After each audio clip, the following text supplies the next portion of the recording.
तो दोस्तों, कुरा कागज़ के एक और वीडियो में आप सभी का स्वागत है। एमपीएसआई का एग्ज़ामिनेशन आप सभी को पता है कि 16 तारीख से कंडक्ट होने वाला है। तो सबसे पहले तो आप कमेंट करके आप अपनी-अपनी डेट बताइए कि आपका एग्ज़ाम कब है। और इस वीडियो में हम 3 से 7 दिन मतलब कि अगर आपका 16 तारीख को है एग्ज़ाम, तो आपको क्या करना चाहिए और अगर आपका 21 तारीख को एग्ज़ाम है, तो आपको क्या करना चाहिए।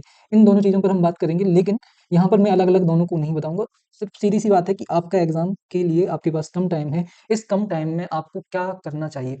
इसमें सबसे पहले हम ये देखेंगे कि टेस्ट लगाएँ या नहीं। बहुत सारे कैंडिडेट, क्योंकि हो सकता है कि उन्होंने पहले टेस्ट ना लगाए हों, तो उनके मन में क्वेश्चन होगा कि अब टेस्ट लगाएँ या नहीं? तो इस क्वेश्चन पर हम बात करेंगे। दूसरा, टेस्ट में बहुत कम मार्क्स आ रहे हैं। बहुत कम का मतलब 58, 55 या फिर 60 के आस-पास आपका मार्क्स आ रहा है, स्कोर आ रहा है, तब आपको क्या करना चाहिए और इससे डिमोटिवेट होने की ज़रूरत है आपको या नहीं? तो इस पे भी हम बात करेंगे और रिवीज़न के लिए सबसे महत्वपूर्ण कुछ ऐसे सब्जेक्ट मैं बताऊँगा या फिर टॉपिक्स बताऊँगा जो आपको करके जाना है।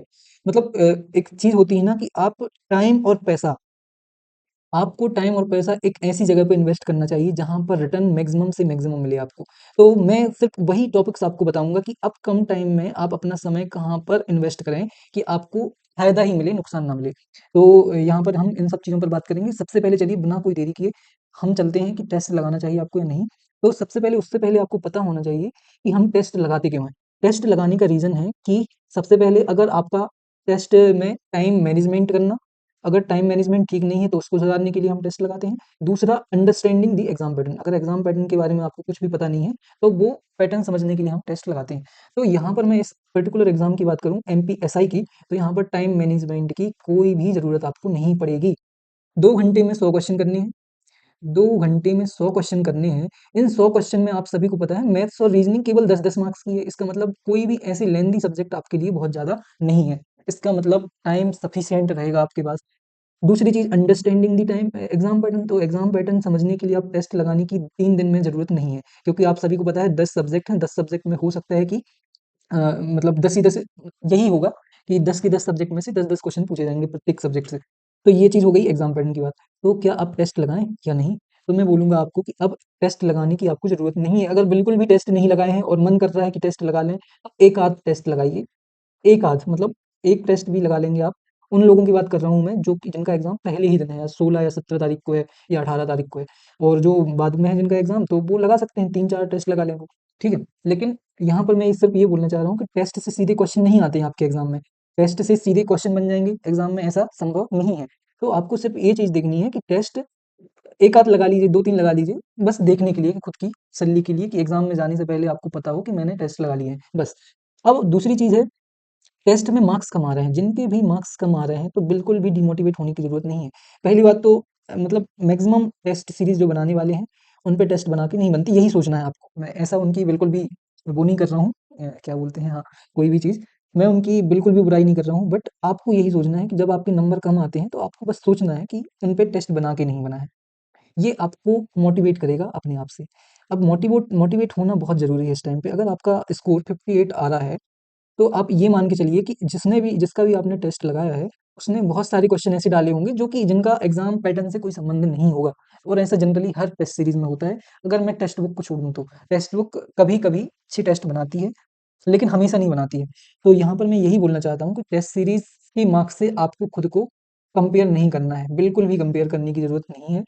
क्योंकि एग्ज़ाम हॉल में आप कितना प्रेशर को सह लेते हो, कितना उस प्रेशर के लिए या फिर एग्ज़ाम पैटर्न की जो एग्ज़ाम हॉल का प्रेशर है, उसके प्रति आप कितने दृढ़ हो उसके खिलाफ में, तो वो बहुत ही इम्पोर्टेंट है। तो बिल्कुल भी टेस्ट से आपको डिमोटिवेट नहीं होना है अगर आपके कम मार्क्स आ रहे हैं। दूसरी चीज़ यहाँ पर हम देखेंगे कि कौन-कौन से सब्जेक्ट आपको बहुत ही ध्यान से पढ़ने हैं। तो यहाँ पर आप सभी को पता होगा, ये आपका सिलेबस है। 10 सब्जेक्ट हैं, Hindi, English, history, geography, polity, computer, ये सब। यहाँ पर मैंने उन टॉपिक्स को चुना है जो कि एग्ज़ाम में लगभग हर एग्ज़ाम में पूछे जाते हैं। ऐसा नहीं है कि एमपीएसआई में ही पूछे जाएँ, लगभग हर एग्ज़ाम में ये क्वेश्चन हमेशा पूछे जाते हैं। तो देखिए, हिंदी, इंग्लिश क्या आप पूरी पढ़ सकते हैं? नहीं पढ़ सकते। क्या आप हिस्ट्री पूरी पढ़ सकते हैं, कंप्लीट कर सकते हो 3 दिन में या फिर 7 दिन में? नहीं। ज्योग्राफी? नहीं। पॉलिटी, सिविक्स कुछ भी नहीं। कंप्यूटर? बिल्कुल भी नहीं। साइंस? ना। कोई भी सब्जेक्ट आप 10 दिन में या 3 दिन में पूरी कंप्लीट रिवाइज़ नहीं कर सकते हैं। तो आपको उन टॉपिक्स को चूज़ करना है और उन टॉपिक्स को पिक करना है जो हर एग्ज़ाम में पूछे जाते हैं। अगर मैं पॉलिटी की बात करूँ, तो जितने भी इम्पोर्टेंट आर्टिकल्स हैं, मूल अधिकार से संबंधित, राष्ट्रपति से संबंधित, राज्य की नीति निर्देशक सिद्धांतों से संबंधित, या फिर अगर हम बात करें जो मूल कर्तव्य हैं उनसे संबंधित, फिर प्रधानमंत्री, संसद से संबंधित, फिर सुप्रीम कोर्ट से संबंधित, तो यहाँ से क्वेश्चन हमेशा देखने को मिलते हैं। फिर अमेंडमेंट हो गया, जैसे 61वां और 69वां संविधान संशोधन, 44वां और 42वां संविधान संशोधन, फिर जो नए संविधान संशोधन हुए हैं 106 तक वो। फिर मॉडर्न हिस्ट्री में बात करूँ, अब देखिए हिस्ट्री में आप सब कुछ नहीं पढ़ सकते हैं, लेकिन हिस्ट्री में सब कुछ छोड़ भी नहीं सकते हैं। जैसे कि आंदोलन से क्वेश्चन पूछे जाते हैं, स्वदेशी आंदोलन, भारत छोड़ो आंदोलन, फिर धार्मिक आंदोलन जिसमें कि राजा राम मोहन राय हो गए, या फिर हमारे देवेंद्र देवेंद्र क्या नाम है उनका? हाँ, टैगोर जी, देवेंद्रनाथ टैगोर, और उनके सुपुत्र हो गए रवींद्रनाथ टैगोर, इनसे संबंधित जो आंदोलन है वो बताइए आप। फिर गवर्नर आपको पता होने चाहिए, वाइसरॉय आपको पता होना चाहिए, कांग्रेस के अधिवेशन आपको पता होना चाहिए। अब मॉडर्न हिस्ट्री के अलावा क्या आप एंशिएंट हिस्ट्री या फिर प्राचीन या फिर मध्यकालीन भारत पूरा कंप्लीट कर सकते हो? नहीं कर सकते हो आप। मतलब ये संभव ही नहीं है 3 दिन में या फिर 4 दिन में कंप्लीट करना। क्या चीज़ पे आपको टाइम इन्वेस्टमेंट करना है, टाइम इन्वेस्ट करना है आपको रिवर्स पढ़ने में, माउंटेन्स पढ़ने में, झीलें, प्रमुख झीलें पढ़ने में। तो वो चीज़ें पढ़िए जो हर एग्ज़ाम में पूछी जाती हैं। जैसे कि आजकल रामसर साइट हर एग्ज़ाम में पूछी जाती हैं, रामसर साइट पढ़िए आप। हिंदी, समास, रस और अलंकार, 3 चीज़ें बस। आप वोकैब्युलरी नहीं पढ़ सकते हो, आप समानार्थी और विलोम शब्द ये लगातार बहुत सारे नहीं पढ़ सकते हो। आप पढ़ सकते हो समास, रस, अलंकार। यहाँ से क्योंकि क्वेश्चन अगर आएँगे तो आप पे जब बनेगा तभी आप इसका आंसर दे सकते हो। इंग्लिश में आपको स्पीच और वॉइस बस पढ़ लेना है, बस पढ़ लेना है। यहीं से क्वेश्चन बनेंगे, मतलब 3-4 क्वेश्चन तो यहीं से बन जाते हैं, डायरेक्ट और इनडायरेक्ट। वॉइस से हो गया, एक्टिव वॉइस, पैसिव वॉइस, खेल खत्म। बाकी तो आप थोड़ा बहुत इतने होशियार हैं कि आप क्वेश्चन कर लेंगे। कंप्यूटर में आपको मेमोरी, क्योंकि मेमोरी कन्फ्यूजिंग होता है थोड़ा-सा, तो इसको देख लेना है। Input device, output device, shortcut keys, इन सब चीज़ों को कंप्लीट कर लेना है। अब देखिए साइंस में ना सिर्फ बायोलॉजी पढ़ो आप इस टाइम पे।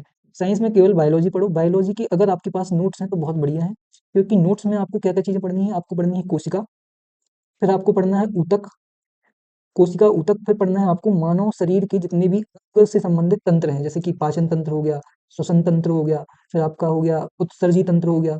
तो ये सारे तंत्र जो हैं वो पढ़ने हैं बस, और कुछ भी नहीं पढ़ना है। करंट अफ़ेयर में देखिए ये भी बहुत ज़्यादा है, तो आपको पता होना चाहिए कि अब कुछ लोग बोलेंगे कि यहाँ तो भैया ने सब कुछ बता दिया। तो मैंने ये उनके लिए बोला है, जिनको कुछ भी समझ में नहीं आ रहा है। अब अगर आपको समझ में आ रहा है कि आपके आर्टिकल बहुत अच्छे हैं, तो आर्टिकल मत पढ़ो। अगर आपको पता है कि आपकी अमेंडमेंट में थोड़ी-सी दिक्कत है, आप भूल जाते हो, तो सिर्फ़ केवल उनको पढ़ो।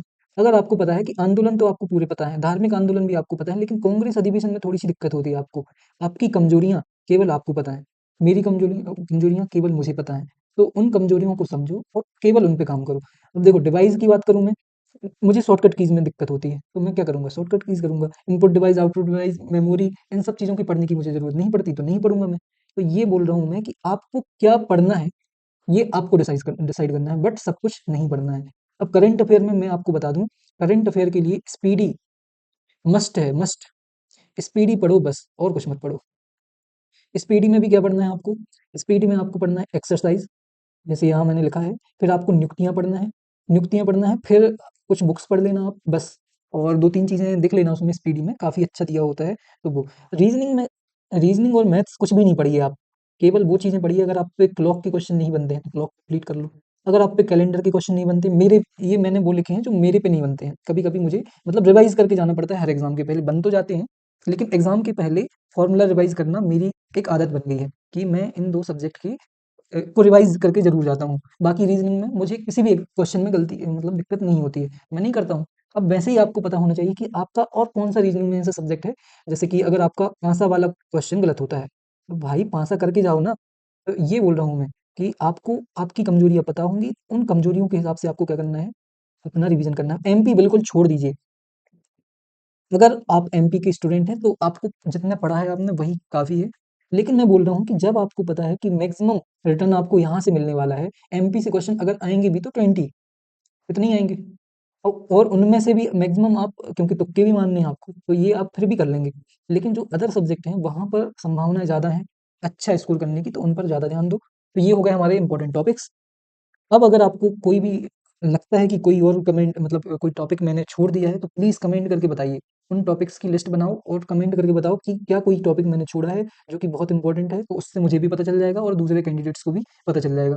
तो मैं आपकी हेल्प चाहता हूँ, आप भी दूसरों की हेल्प करिए, जिससे आपका और सबका अच्छा स्कोर रह सके। तो इसी के साथ एग्ज़ाम हॉल टिप्स मैं आपको देना चाहता हूँ, कुछ एग्ज़ाम हॉल टिप्स हैं। अगर आपका कोई एग्ज़ाम रुक रहा है अगर आपका कोई एग्ज़ाम रुक रहा है बार-बार, उसमें इन क्वेश्चन्स की बहुत ही ज़्यादा भूमिका है, ईज़ी क्वेश्चन्स की। तो ईज़ी क्वेश्चन अगर आप गलत कर रहे हो, इसका मतलब आप एग्ज़ाम क्लियर नहीं कर पाओगे। तो एग्ज़ाम हॉल में आपको एक चीज़ ध्यान रखनी है कि ईज़ी क्वेश्चन्स को बहुत ही ध्यान से आपको पढ़ना है। कई बार हम क्या करते हैं, जैसे कि एक एग्ज़ाम्पल दे रहा हूँ मैं, क्वेश्चन में पूछा गया कि समानता का अधिकार किन अनुच्छेदों में किस कहाँ से कहाँ तक के अनुच्छेदों में समानता का अधिकार प्राप्त है? और ऑप्शन में दिया है 12 से 16 समानता का अधिकार, ठीक है? किसी में दिया है 13 से 18, इसमें दिया है 14 से 18। अब इसमें कई बार इतने ईज़ी क्वेश्चन को अगर आप गलत कर रहे हो, अगर इस ईज़ी क्वेश्चन को आप गलत कर रहे हो, तो आप मान के चलो कि आप कई हज़ार लोगों से पीछे हो गए। मतलब अगर ईज़ी क्वेश्चन आप गलत कर रहे हो, इसका मतलब है आप हज़ारों या फिर हो सकता है लाखों लोगों से पीछे हो जाते हो एक गलत क्वेश्चन करने पर। तो यहाँ पर मैं यही बोलना चाहता हूँ कि कभी भी कोशिश करिए कि ईज़ी क्वेश्चन आपका गलत ना हो और कोई भी छोटी गलती, सिली मिस्टेक्स आपसे ना हो। इन 2 चीज़ों पे ध्यान रखना है और सबसे इम्पोर्टेंट चीज़ बी कॉन्फिडेंट। बहुत ही ज़्यादा कॉन्फिडेंट रहिए, बहुत ही ज़्यादा कॉन्फिडेंट रहिए ताकि आप बहुत ही अच्छा स्कोर कर सकें। और इसी के साथ ये हो गई हमारी मेन जो भी इम्पोर्टेंट स्ट्रैटेजी थी। अब मुझे आप कमेंट करके बताइए कि आपको क्या दिक्कत है, कोई प्रॉब्लम है, कोई परेशानी है, तो मैं उस पर थोड़ा-सा आपको अपनी तरफ से अ, और टिप्स देने की कोशिश करूँगा। बाकी थैंक यू सो मच, आप सभी मेरे चैनल से जुड़े हुए हो और बहुत सारा सपोर्ट दिखा रहे हो। तो बस ऐसे ही सपोर्ट दिखाते रहिए ताकि मैं आपके लिए और भी आपकी ज़रूरत के वीडियोज़ बनाते रहूँ। और सब्सक्राइब करना ना भूलें और साथ में अपने दोस्तों को, अपनी फैमिली को शेयर करें ताकि ये वीडियो ज़्यादा से ज़्यादा लोगों तक पहुँच सके और ज़्यादा से ज़्यादा लोग इसका फ़ायदा उठा सकें। तो ऐसे ही जुड़े रहिए मेरे साथ, मिलते हैं अगली वीडियो में, पढ़ते रहिए, ध्यान रखिए अपना। थैंक यू सो मच, धन्यवाद।